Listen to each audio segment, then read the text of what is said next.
difference between living our life on the path of least resistance versus complacency, limiting beliefs, negative thoughts, self-doubt, self-sabotage, and all of that kind of stuff. Because when we're rooted in fear, when we're rooted in self-sabotage, complacency, the fear of failing or the fear of not being good enough, that then puts us into a place of not wanting to follow inspired action. And that can then also feel like living your life on the path of least resistance. So I'll give you an example. Let's say for someone who wants to lose weight and start going to the gym, they get really excited about it the first couple of days. They've got that inspired action, right? I'm going to start going to the gym. And then a day or two later, or a week or two later, at some point, fear thoughts start to get in. It's the fear of breaking out of your comfort zone. It's the fear of being something different. It's the fear of breaking out of your conditioning.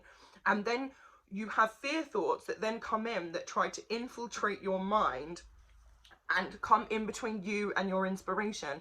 And a lot of the time, for a lot of people, it works, right? And it can literally feel easier to just not go to the gym when your brain's telling you you're tired, you're whatever. And it can feel like, well, I'm rooted in self-service. I'm rooted in living my life on the path of least resistance because there's a lot of resistance with me going to this gym, right? And actually, no. There is going to be some resistance when you are leaving your comfort zone, when you are breaking out of unfamiliar and self-sabotaging conditioning and patterns. And how you can tell the difference between whether or not this is actually the path of least resistance to your ultimate desires, or whether or not you're rooted in fear and limiting beliefs and old conditioning. The thoughts that come up surrounding your inspired action, because the inspired action is important, okay? You are always going to have an inspired action. An inspired action, for anyone who doesn't know, which I'm sure you all do, but I'm just going to chuck it out there anyway. Inspired action is a thought that you have to take an action. And it is usually a follow-on thought from something you've decided to manifest, something you've decided you want to be, something you've decided you want to have, something you've decided you want to achieve. After you've set that intention, a thought then comes into your mind, and it is usually an action thought for you to take the first step in achieving or being or doing this thing. And a lot of the time, inspired action doesn't feel super, super exciting. It can just feel like a very passing thought. But you'll pay attention to it because it will feel like a good idea, or it will feel like something fun to do. When that inspired action thought has come in, it's usually around that time, either at that time or a couple of days after, that the fear then starts to kick in, okay? Because our brains really are just trying to keep us safe, and our brain's idea of safety, sort of like over controlling parents, if you stay home, then I know where you are and I know that you're safe and I know that you're here, everything's good.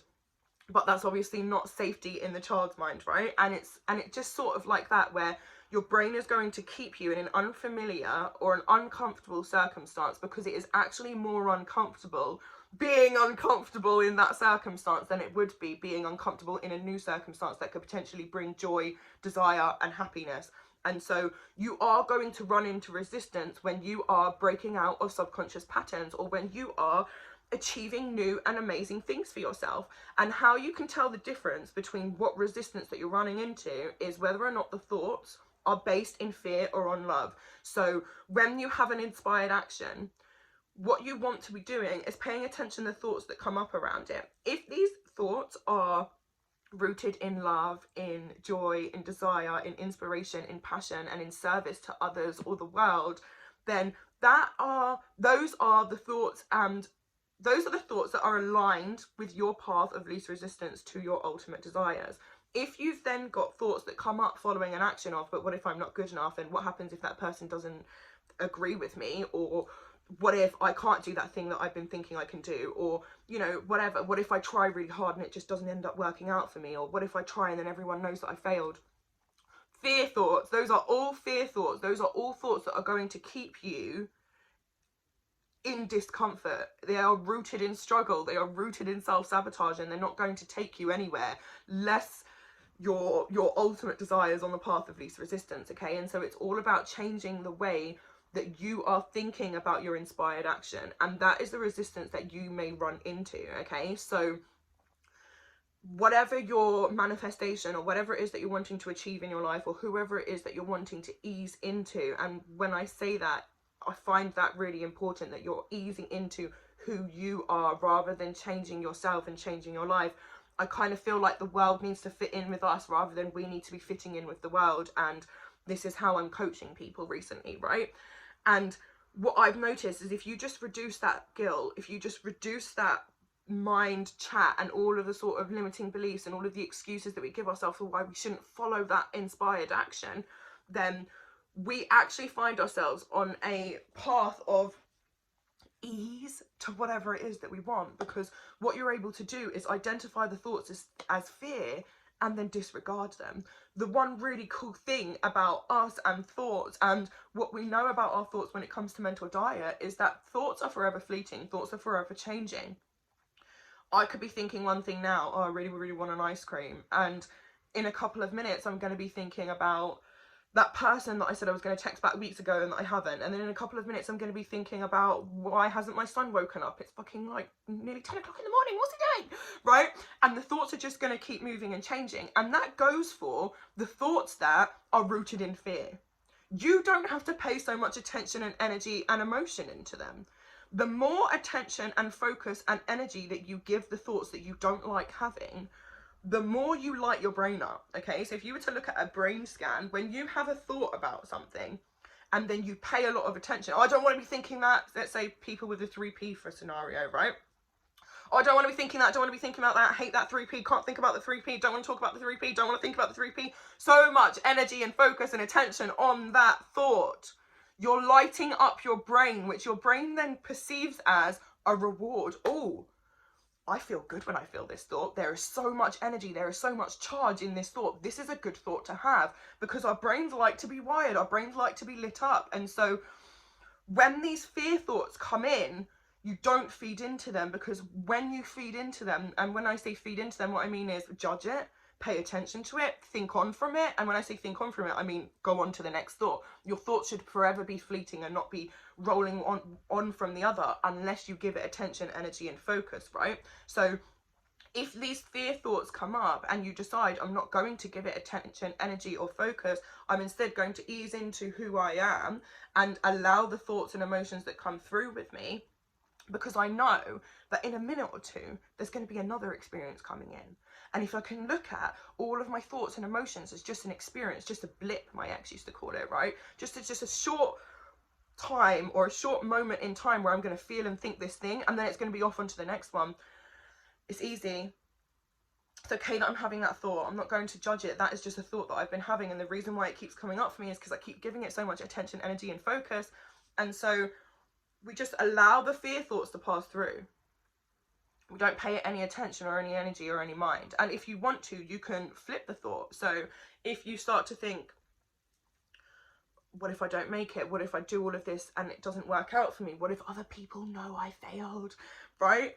If you start to think things like, well, what if it did work out? What if I am right? And these are the kind of questions that I want you to ask yourself, because they've completely changed my motherfucking life. What if I'm right? What if I'm okay? What if everything's gonna be fucking okay? What if it actually works out to be way better than I ever thought it could ever be?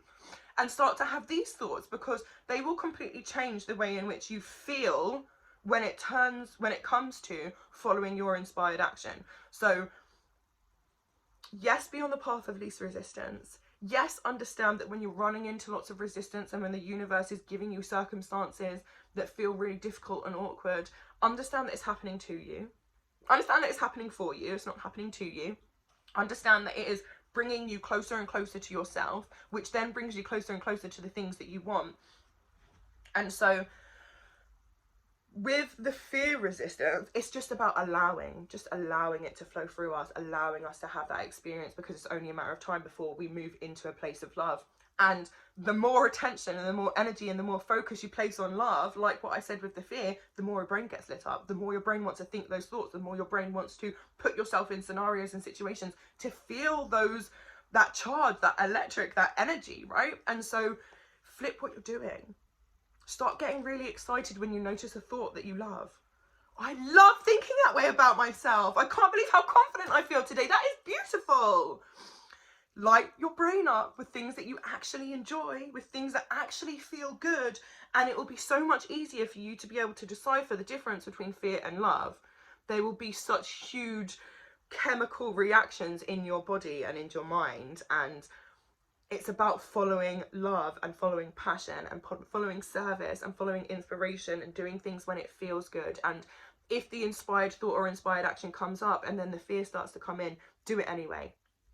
Maybe that's even a practice of, I've noticed these fear thoughts coming up, and so what I do is I just chuck myself in the deep end of whatever fucking fear I'm having, because I'm going to prove to myself I can fucking do this. I have fucking got this. I'm going to elaborate in future videos on how I've healed my abandonment wound, my rejection wound, and my intense emotions through this exact same teaching. I'm literally using it to completely turn my entire life around, step by step. Have an amazing day. I love you so much.